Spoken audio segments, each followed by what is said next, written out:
Então vou ler aqui apenas um curto parágrafo para mostrar que mais uma prova aqui, dentre as várias que já foram mostradas no primeiro vídeo, que o senhor Leonardo Bruno ele falta com a verdade histórica no que diz respeito ao genocídio, né? Ele que mostra inteiro desconhecimento do que é o conceito jurídico de genocídio, ele que demonstra inteiro desconhecimento das decisões do julgamento de Nuremberg e ele que mostra inteiro desconhecimento relativo à história do Estado russo, assim como também da própria União Soviética. Eu fiz uma consulta aqui, uma pesquisa, né, de um blog, de um site para ser exato, chamado State History. Esse é um site oficial do governo russo, né? Historia Государства.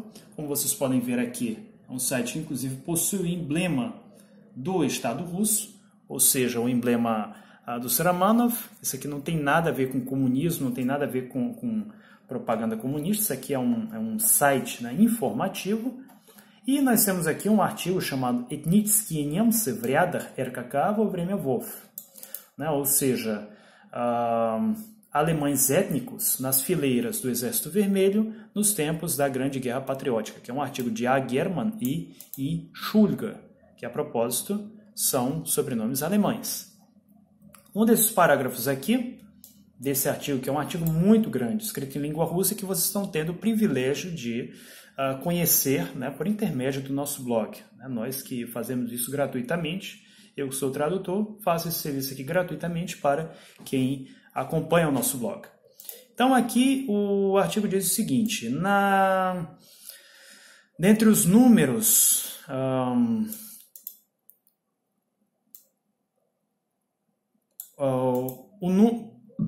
dentre as fileiras, né, os agressores encontraram, né, nas fileiras dos defensores da fortaleza de Brest o comandante de regimento Major A. Dulkeit, sobrenome alemão, o tenente-coronel do Medizinske Služba, isso vai ser Corpo de Saúde, do Corpo de Saúde E. Kohl, o tenente-coronel G. Schmidt, o primeiro-tenente A. Wagenleitner, esse seria o nome dele em alemão, né? Em russo é escrito como A. Wagenleitner, porque a escrita alemã no russo adota os princípios da escrita austríaca do século XIX, que infelizmente é por isso que na Rússia você tem Einstein, né, em vez de Einstein, e assim sucessivamente.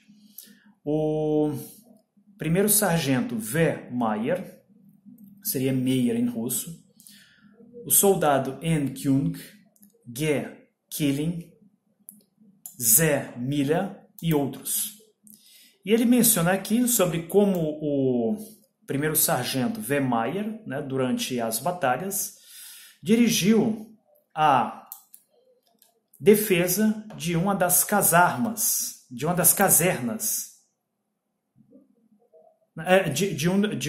dos quartéis, né, de uma das casernas, quer dizer, dos quartéis da fortaleza de Brest. Então, há inúmeros casos de alemães que serviram ao Exército Vermelho e de, inclusive, alemães que chegaram até um posto muito elevado do Exército Vermelho como de generais. Como vocês podem ver aqui, você tem nessas fotos, todos eles são generais, N.A. Gagen, que seria Hagen na escrita latina, A.V. Bormann, N.P. Orman e R.A. Klein, que na escrita latina seria Klein. Né? Ou seja, alemães aqui que chegaram até o posto de generais do Exército Vermelho. E se você for estudar a história soviética, você encontra vários nomes, né, alemães que fizeram sucesso, como por exemplo a grande cantora Anna Germann, ela que depois acabou recebendo a nacionalidade polonesa, nasceu na União Soviética, era alemã, ela cantava em alemão, até em português ela cantou. Cantava em alemão, em polonês, em russo, em italiano, em espanhol ela também chegou a gravar, fez muito sucesso na União Soviética. Então essa historinha que o Conde conta, né? Segundo o Conde, Stalin deportou 2 milhões de alemães para a Sibéria. Como ele pode ter deportado 2 milhões de alemães se a população da República Autônoma do Volga tinha 600 mil pessoas? Foi isso? 600 mil que eu li? 600 mil pessoas. Então aqui o Conde ele é pego em mais um equívoco do vídeo dele. Eu não sei como uma pessoa pode, né, como a gente vê muitas vezes nos comentários, dar algum tipo de credibilidade a quem difunde esse tipo de desinformação. Porque o único argumento que o Conde tem é dizer que a gente faz propaganda do Partido Comunista, né? Quando aqui não se trata de propaganda comunista, se trata de pesquisa sobre o assunto que infelizmente ele não demonstra ter e que mesmo assim, né, ainda faz vídeos como se ele fosse alguma espécie de autoridade no assunto, como se ele tivesse alguma espécie de pesquisa no assunto. Porque ninguém tem a obrigação de saber, né? No Brasil não se ensina história soviética. No Brasil chega pouquíssima coisa sobre, aliás, a história soviética. Entretanto, a pessoa tem que ter a humildade de, se a pessoa não entende desse assunto, não se atrever a falar daquilo que a pessoa não conhece. E vamos aqui para o ponto, né, para que esse vídeo já ficou grande demais de fato. Né? De fato, são tantos absurdos que se eu tivesse que fazer um vídeo para cada absurdo que o Conde conta, eu teria que passar o dia inteiro fazendo vídeo, né? E eu, como trabalho, como tenho minhas obrigações, não tenho um tempo todo para estar fazendo isso. Então, o ponto mais absurdo aqui que ele coloca é quando ele descontextualiza todas as deportações que se deram na época de Stalin. Deportações aconteceram na União Soviética? Sim. Nisso aí o Conde está falando a verdade. O problema é que é uma meia-verdade, né? E toda meia-verdade também é, por razões lógicas, uma meia-mentira. Deportações na época da Segunda Guerra não aconteceram apenas na União Soviética. Aconteceram também, por exemplo, nos Estados Unidos, nos quais japoneses foram colocados em campos de concentração. Nos Estados Unidos, nos quais os alemães se tornaram suspeitos. Isso até no Brasil aconteceu. Até no Brasil. No Brasil, se você tinha os olhos, se você era loiro, tinha os olhos azuis, como parte da população alemã, então você era chamado logo de nazista. Inclusive há um documentário feito por alemães que foram reprimidos pelo governo Vargas. Eu não sei até que ponto é verídico esse documentário. Entretanto, o fato, né, é um fato conhecido que a população alemã do Brasil foi colocada sob suspeita. E não só a alemã. Até o meu time favorito, que é o Palmeiras, né, ele foi obrigado a... Isso explica em parte, né, porque quase sempre eu estou usando verde, né, seja verde militar, seja verde comum, seja em roupa, seja, enfim, seja lá o que for.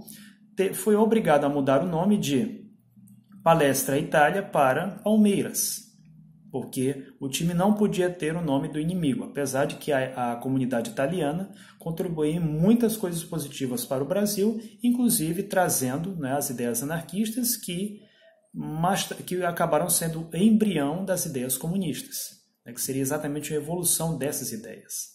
Quer dizer, muito do que a gente sabe sobre o comunismo no Brasil se deve à comunidade italiana.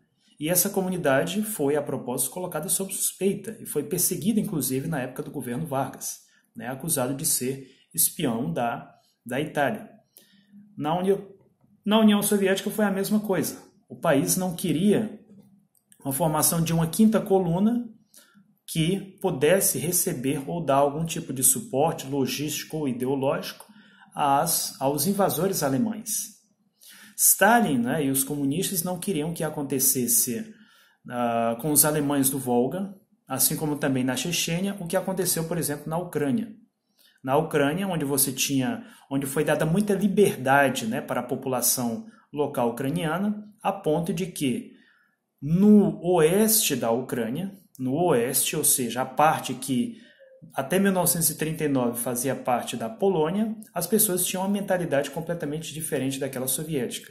E exatamente por isso foi mais fácil converter essas pessoas ao nazismo, né, a ponto deles serem recebidos com pão e sal quando chegaram os alemães. Com relação aos tártaros da Crimeia, né, que o próprio Conde ele não cita, mas que poderia ter citado, por exemplo, isso é muito bem esclarecido, né, na obra Khrushchev Lied, do historiador americano Grover Furr, quando ele menciona, né, citando inclusive documentos de época, citando arquivos que foram abertos, que 90% da população masculina, quer dizer, praticamente todos os jovens em idade militar, 90% da população masculina em idade militar, precisamente. Ou seja, um indivíduo que já tem condição de pegar em armas e servir ao exército. Ou seja, estima-se algo em torno de seus 18 anos, né? 18 anos para cima.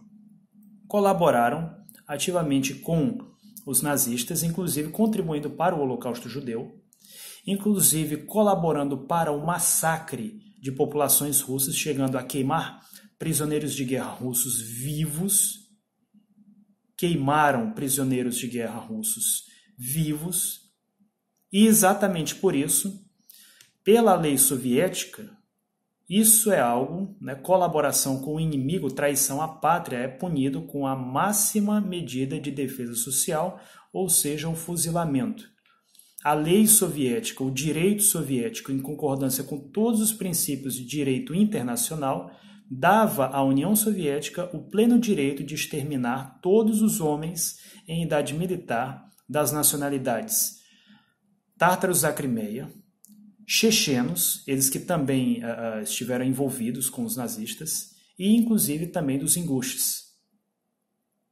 Só que a União Soviética entendia, né, a União Soviética, que era um Estado humanitário, entendia uma coisa que era bastante óbvia. Se isso acontecesse, as mulheres dessa nacionalidade, elas não teriam como se reproduzir. E, evidentemente, por isso iriam desaparecer da face da Terra enquanto nação. Então, o que foi que a União Soviética fez? Eles resolveram colocar, né, uma pena, digamos, menos rígida. Eu não vou dizer mais branda, porque você ser transportado em vagões de gado para uma região quase inóspita do Cazaquistão ou da Sibéria, né, não tem nada de brando nisso. Entretanto, nós devemos considerar que o país na época estava em guerra, estava em época de guerra, e que você tinha na época um inverno rigoroso. Então você não ia transportar toda essa gente num vagão de luxo, num vagão coupé, num vagão Platzkart, né, de um trem russo. Até porque esses trens, geralmente os melhores, eram utilizados o quê? Para transportar os soldados, transportar os comandantes e oficiais do partido e também para evacuar a população civil. Você não ia disponibilizar os melhores meios, numa época em que o país estava em pleno caos em razão da guerra, para, né, colocar essas pessoas direitinho, tudo bonitinho lá no determinado lugar, não. Imagine você o seguinte, que você comete um crime terrível que, num determinado país X, você é passível da pena de morte por esse crime. O que você preferiria? Você preferiria ser fuzilado ou você preferiria ser deportado junto com a sua família, né, por um lugar que, por mais difícil que fosse, pelo menos você ia estar lá com a sua família? Eu acredito que qualquer pessoa com um mínimo de bom senso iria optar pela segunda opção. E foi exatamente isso que aconteceu. Não se trata de racismo ou de deportação, e sim de uma situação extrema, ocasionada pela guerra, e que pelo direito soviético esses homens deveriam ter sido fuzilados. Entretanto, Stalin, né, todo malvadão, preferiu uma solução que preservou a vida da maioria daqueles que foram deportados. Evidentemente que muita gente morreu, evidentemente que foram condições difíceis, entretanto, condições inteiramente justificadas pelas circunstâncias. E que a mesma coisa aconteceu nas democracias. Basta você ler, por exemplo, sobre o que aconteceu nos Estados Unidos com os japoneses ou com os alemães no Brasil. Evidentemente que nesses países, né, não chegou ao mesmo nível da União Soviética, primeiro porque nos Estados Unidos, assim como no Brasil, não existe um inverno tão rigoroso. Segundo, porque esses países não foram ocupados por tropas da Alemanha nazista. Então não havia um risco iminente, né, de você ter que deportar para um outro lado do país, para uma região inóspita. Então, tudo isso tem que ser levado em consideração, as circunstâncias, o contexto. Qualquer análise da história sem, né, um estudo do contexto não é análise histórica, é análise propagandística, é mera retórica, é mero sofisma, é propaganda sem qualquer credibilidade, sem qualquer compromisso com a verdade. Isso é algo que deve ser considerado. E o ponto mais, para finalizar logo esse vídeo, né, que muita gente aqui já deve ter talvez até perdido a paciência, é quando o Sr. Conde fala que Stalin acabou com várias nacionalidades. Nacionalidades que ele não cita, né, uma coisa que é completamente absurda. De fato, existe um artigo da Wikipédia, que inclusive um dos leitores, né, resolve mencionar resolve mencionar aqui, não estou encontrando aqui nos comentários, mas enfim, tá nos comentários dele. Ele menciona que nacionalidades desapareceram na Rússia.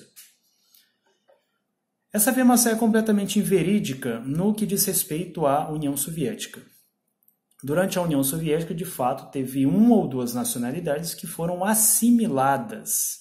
Né? Assimiladas por quê? Porque eram nacionalidades eram grupos muito pequenos de pessoas, geralmente grupos nômades, né? Como o próprio nome já sugere, eles estão sempre de um lugar para outro e, às vezes, a tendência é que eles terminem se assimilando a um determinado povo maior, né? Por esse povo maior ter uma influência cultural mais forte, como, por exemplo, os russos ou os tártaros, né? ou talvez mesmo os basquírios, e assim sucessivamente.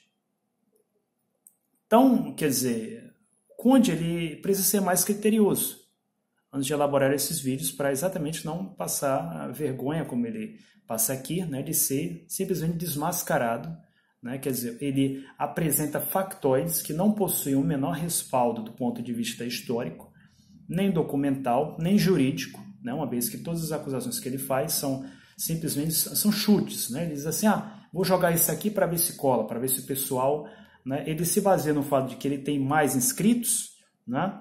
E como ele quer ganhar aqui com base nos comentários, né? Quando na realidade nos fatos ele não é capaz de comprovar aquilo que ele afirma. Como não seria capaz de afirmar essas mesmas coisas em caso de um debate também. Né? Por quê? Porque uma coisa é você estar falando diante de uma câmera e ter lá um monte de bajuladores lá, escrevendo até chega até a escrever que o Conde, até falar, né, da aparência física do Conde, positivamente, né, o que me parece algo um tanto estranho para quem supostamente está interessado em aprender história. Né? Então, acompanhem o nosso canal, positivem e aguardem a nossa resposta.